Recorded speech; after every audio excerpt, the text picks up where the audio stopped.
Okay, hi, my name is Mike Ward. I am the Chief Product Officer at Input Output Group. I am joined by my colleague, David Harding. David has many years of experience in the identity industry, so we are going to have a conversation. David has kindly prepared a list of stiff questions that I'll ask him, but I'd actually rather just have a conversation with him. So it's a rare chance to get to know somebody who knows a whole lot about this industry. So David Harding, please introduce yourself. Well, my name is David Harding. I'm the general manager of the Atala tribe within Input Output, and we're responsible for building a self-sovereign identity platform, tools, technologies, APIs, and SDKs so that people can implement SSI directly into their dApps and services easily and quickly and bring secure digital identity to their customers. Excellent. Okay. So let's get to know David Harding first off. I'm going to go ahead and skip your first questions. We have 54 minutes, I've been told, to fill, so we're going to talk a lot. Okay. The first thing is, Wind me up. David Harding, how did you end up in technology? Because I love your origin story. Please tell us how you ended up in technology. Okay. So I'm a bizarre individual. It was the 80s, heady times, back when I was still young. At 16, I got a job as a software engineer, programmer. So at 16, I was going to school, getting paid to go to school, and working on an IBM 370 mainframe for the school district. So I was like working on their HR system, the grading system. No, I didn't change my grades. I didn't have to. I gave the teachers their paychecks every year or every month, excuse me. But I got recruited at that time, while I was doing that, into a small little aerospace company called McDonnell Douglas. And I was 18. And so I went to work there, and I was working in aerospace on diagnosing machines using, at the time it was called AI, it was really just expert systems, to diagnose manufacturing failures. So I was doing that and surfing in the afternoons when I got off work, and that was kind of my whole existence. And I stayed doing that. I got married to Microsoft very quickly, became a early Windows developer. So started working with Microsoft, ended up writing a lot of their training actually for things like C++, Windows, SQL Server. Used to shoot their videotapes, speak at all their conferences. But at 26, I took a really hard left turn, became an SVP in a public company. So I was kind of straddling that fence of being an engineer and a business guy. I had some great mentors, and since then I've been the CTO of a large movie company in Hollywood.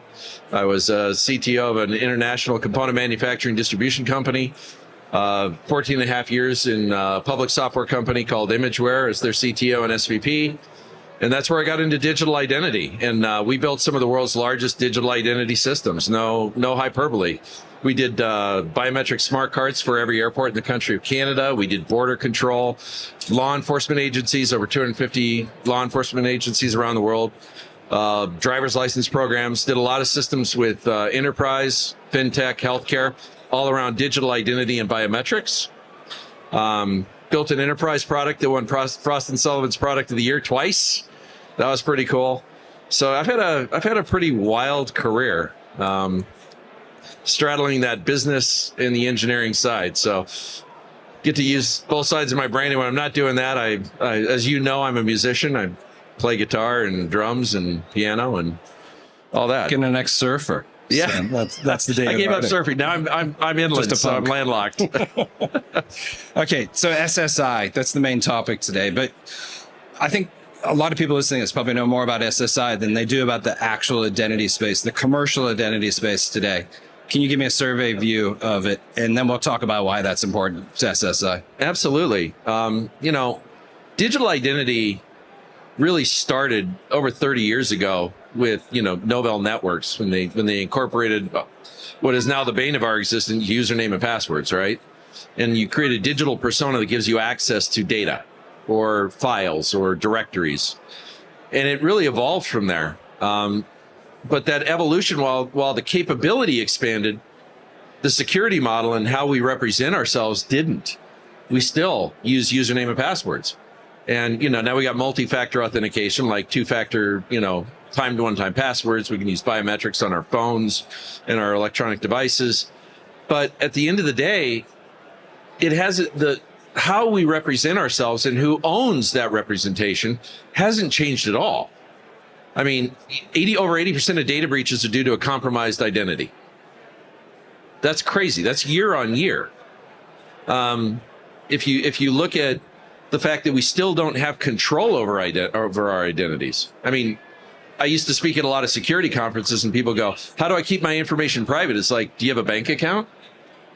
Do you have a Gmail account? Have you ever been on Facebook or TikTok or social media in general?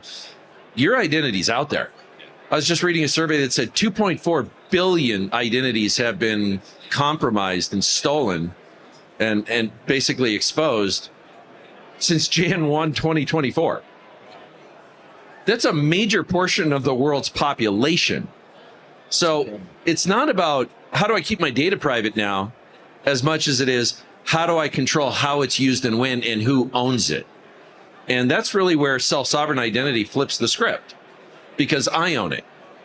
And if you come to me and I present that digital identity to you and you say, what's your name? I can opt to say no, or I can trust you and say, yes, let's do business. Yep. And I can also do things like use zero knowledge proofs, where are you old enough to do this? Are you doing an age restricted purchase, for example? Right now, if I go to the store and I buy an age restricted item, like let's say a bottle of wine, okay, they check my ID, that government issued ID, usually my driver's license, right? You know everything about you then. They know everything about me, all my information. They know where I live. They know my birth date. They know my full name. They know enough to pretty much open a bank account. Well, that's what's always shocked me is the way we've treated identity is if I know facts about you, you must be you. Right. So if I know your social security number, the system's flawed if it expects us to protect those facts. It's accepting those facts that needs to be changed instead, right? Right. Don't allow a credit card to be issued just because you know a few answers to questions. And think about the friction that's actually added to our digital journey, right? I recently tried to access my email from a new device. 20 minutes later, I got to my email because I had to go through multiple factors of authentication because they don't trust me. And why would they? Yep. Right? Our identities have been completely stolen. I will never forget. I was in DC speaking at one of the service bureaus was doing their worldwide conference, and I was a speaker there. And another speaker came up and brought up on screen a SaaS product, a software as a service product with real life employees, benefits, 24/7 tech support. And their entire business was selling stolen identities en masse. And the identities had freshness scores on them. You could actually buy specific types of information. You could buy banking information that had a certain price associated with it. It's incredible. If you wanted healthcare information, that was significantly higher. And here's the really messed up one. If it was a minor, it was really expensive because you could open up accounts with that information and no one would ever know until they hit 18. Years to come.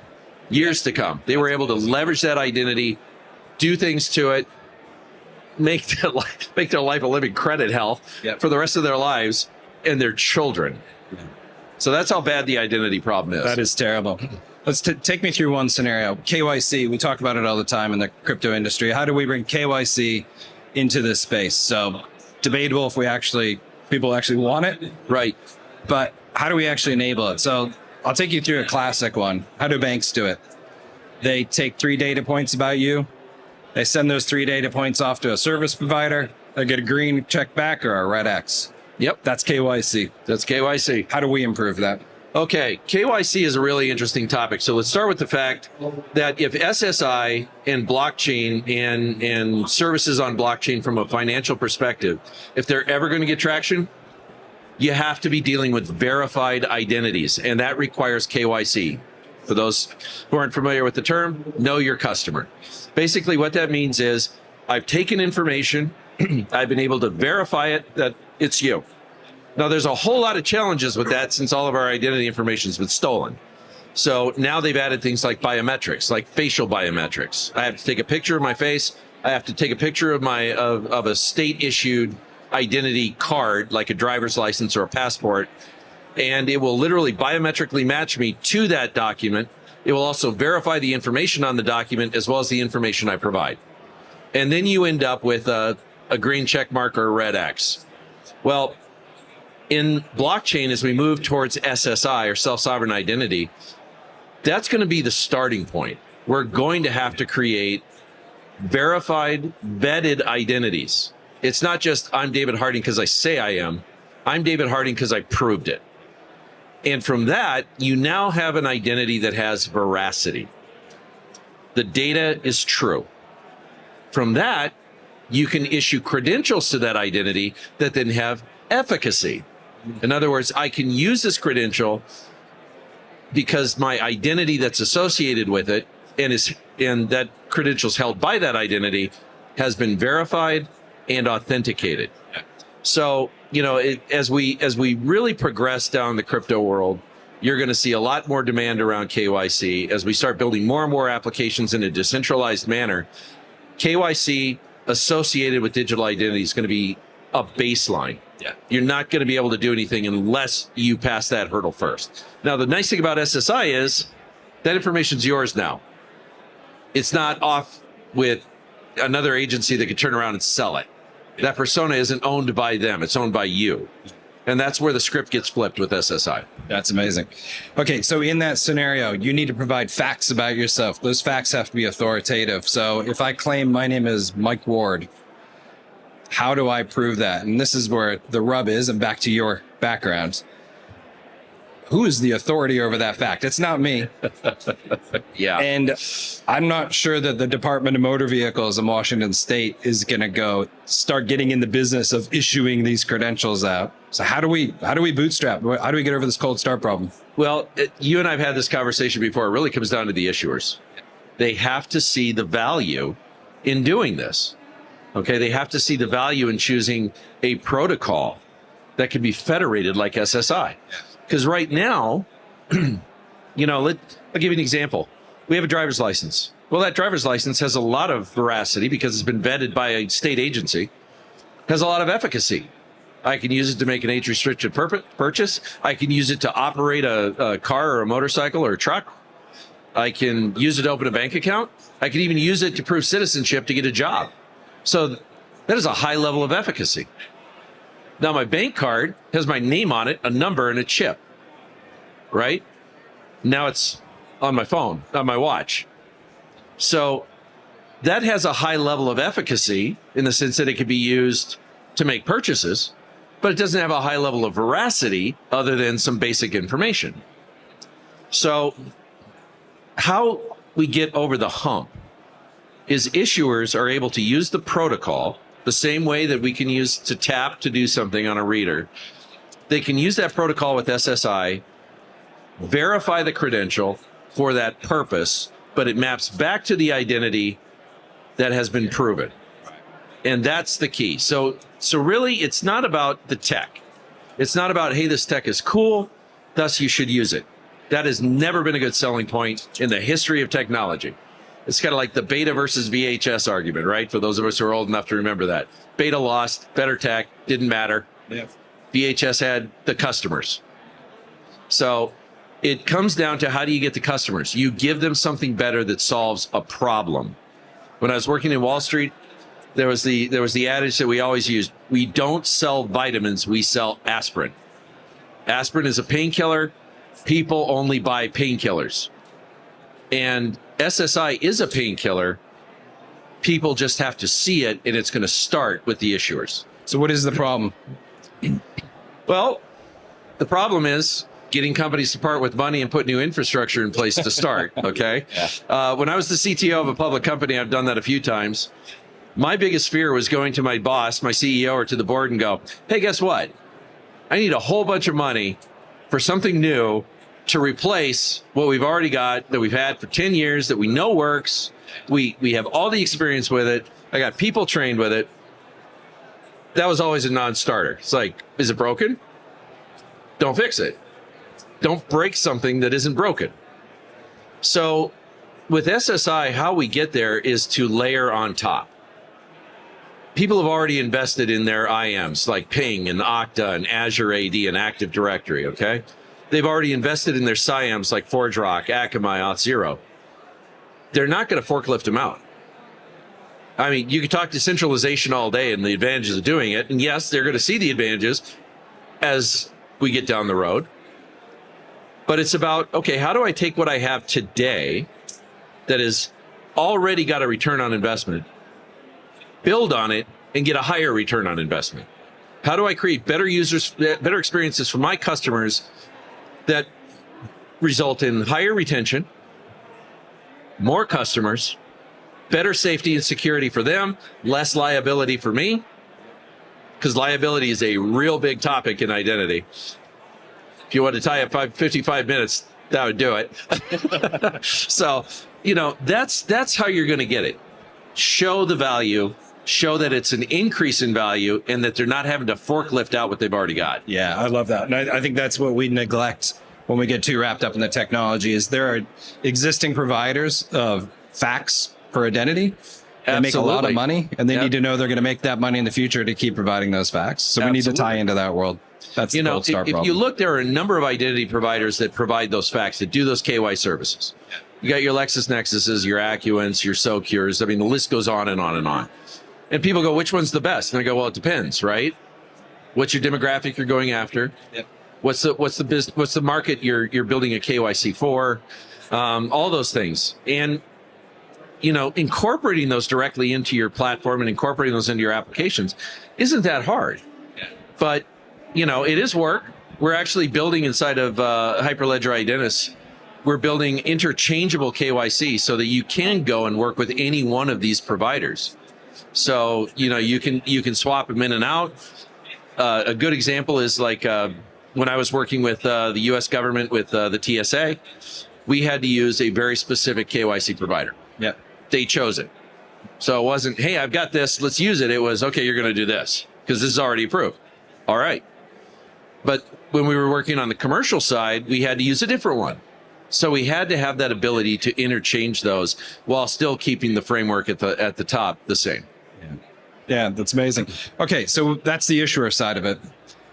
The fun part, the one everybody loves to talk about, the holder. What are the use cases that excite you for the holder? Well, from a holder perspective, the thing that I find most interesting about SSI isn't the privacy piece. We've already talked about this. Privacy is a horse that left the barn a long time ago, and it's in another state. It's not coming back. If you've got 2.4 billion identities that have been compromised just since the beginning of this year, yeah, that's literally a third of the population. Yeah, no, that's a third of the population, not quite a third. So, that it really is about giving the user, that person, the ability to control how that identity is used and when you share information. Right. And SSI does that. No other identity solution does that, period. And why not? Because you don't own it. If I go to my bank and I use my bank as a reference for something else, like, okay, yes, I'm going to go get a credit card and I'm with Chase and this bank and this credit card comes from another bank, there isn't that sharing across of data. I got to go through a whole separate process here. And then I have to create another username and password. Yep. And I got to do all those things and deal with each of those digital personas individually versus, look, I'm David Harding. Yes, I have a credit card from Chase. Yes, I have a credit card from Bank of America or a credit union or, an online bank like Mercury. It doesn't matter. I'm David Harding. It's my wallet. It's my identity. And these are my credentials, and I can use them on demand, but the identity is mine and I can share the information as I need to, when I need to, and when I'm comfortable in doing so. So maybe, for example, I applied for a global entry and I had to retype my name and address 4 times. We can get past some of that basic stuff on the same web form, by the way. Oh yeah, we've both experienced that wonderful endeavor. Yes. Okay, digital identity. Why is it such an important issue now? And then your other question that you gave me as a can one I love is how do we get this thing in market? How do we unlock these scenarios that you're talking about, right? How do we empower the holders? So the first one, read it to me again, because I like the second one so much I discarded. Start with the second one. We'll come back to the first one. Okay. So how do we reach the market? Again, Nobody buys technology. Yeah. They buy solutions. I was when I was working in investments, a friend of mine gave me a business plan, pretty successful guy. And at the time I was working with some seed fund groups, and I shopped it around, and one of them I thought was going to bite. Yeah. He didn't. I was a little surprised. I was young. I thought, I'd counted my chickens. I thought I was going to get the fee. I thought I was going to get the consulting and a piece of it. I was pretty excited. Going to pull the hat trick. Nope. And he goes, you seem surprised I'm not investing. I said, yeah, I thought this is in your wheelhouse. He goes, yeah, I can see that. He goes, but let me ask you something, Dave. Do you buy aspirin? Where's that going? Right? He goes, I said, well, yeah. He goes, how much do you pay for aspirin? I said, I don't know, $15. He goes, would you pay 50? I looked at him and said, yeah. He goes, would you pay 100? Yeah, but I'd be damn sure I was in pain before I took one. He goes, exactly. I invest in aspirin because companies don't invest in technology. They invest in painkillers. They invest in things that solve problems. Identity is a huge problem. When I was on the stage earlier, I said identity is not a feature, it's not a product, and it better not be an afterthought.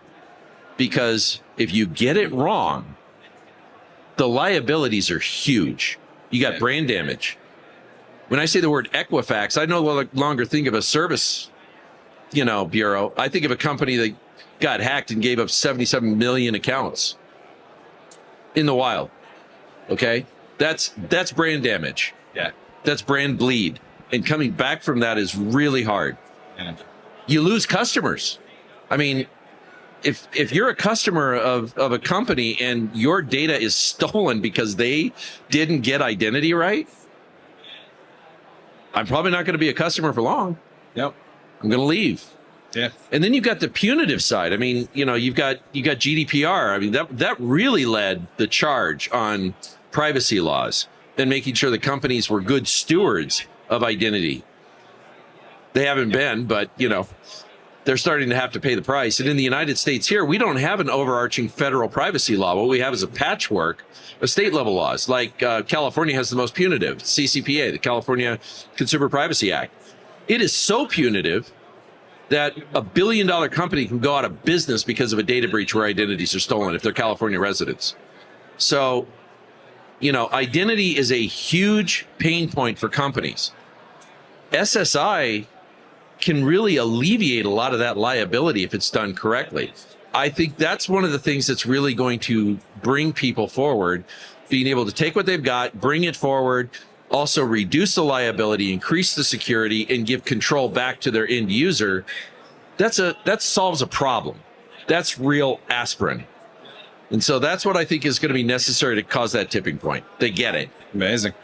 So you've worked across our product lines with collaborating. And this is one of your questions. You're going to turn back at me, but we can both talk about that. I see Ben Beckman over there, so we can talk about the midnight side even. How do we bring this to bear in our own product lines? How do we bring it to the Cardano ecosystem? Well, Cardano needs identity. Let's start with that. If you're gonna have a crypto wallet, it'd be a good idea if you secured it. And identity is the gating factor in that. The first gating factor. There are multiple, but that's the first. Midnight is an incredible product, has incredible potential. Without identity, it's going to have a lot of difficulty bringing businesses over because you need a lot of control over that data you're putting on that chain. So identity is going to be a very key piece in Midnight. Really excited to be working with the guys over at Midnight to make that happen. But yeah, I mean, as I like to say, as I did in the presentation, look, identity is foundational. Nobody walks into a house and goes, oh God, I love the foundation, I'm going to buy the house. Nobody's going to join Midnight because it has great identity. It's going to be assumed. It's got to be there. It's got to be that foundation that it's built on. This is we laugh. I've said this ad nauseum. Nobody ever wakes up in the morning and goes, God, I can't wait to play with my digital identity today. Okay. It's it's just there. Any more than anybody goes, God, I can't wait to play with my bank card today. It's like, no, Going to my Visa debit card Discord exactly. server today. Well, I wake up in the morning, I look at it, I go, God, I get to use this today. No. Oh, exactly. Yeah, no, it needs to be hidden. For me, by the way, I think if you think of the personas at the user level, we've got Lace. And, ultimately we talk about the holder. The holder has to interact with they have to have a service that holds their identity components, all their claims, does it securely, provides them out in a secure way through a secure handshake to the other services that are demanding of them. Mid-stack are the dApps that use them. Those are where the real benefit can happen on chain. So if I can start providing facts about myself into a dApp and it can verify it, and on chain will not or will perform an action based on its belief that those facts are valid. Yep. dApps start becoming much more powerful, much more integrated to real world. And much easier for the user to use. Exactly. The user experience is significantly better because you're not fumbling around with, I got to log into my password manager so I can do that, 27 mixed case alphanumeric password that was auto-generated. Yep. Okay. I love the fact that we have $1 billion industry in password management to solve a problem that should have been solved 30 years ago. Yeah. We're still just band-aiding it today. And SSI really does solve a lot of those problems with a truly verified identity. So it is aspirin to a very serious problem. It maintains the core principles of decentralization that blockchain has. So it's then at the bottom layer for me, you've got the infrastructure providers like Midnight. Midnight's really leading and thinking of this. I don't want to spoil their story, but if you think about they are a proof-based chain. So if they retain proofs, not the facts any longer, they can provide that back and tie that to transactions. Compliance sits at the ledger level, which is an amazing place to keep it. Absolutely. So I see it, to answer the question that was for you is how does this affect IO and the products and services? It interweaves in all of them. Everything. Yeah. Absolutely. Fantastic. Well, David, we've got whiskey waiting for us. We got to go. I hear it calling. Great talking with you. Always. Thanks, sir. Cheers.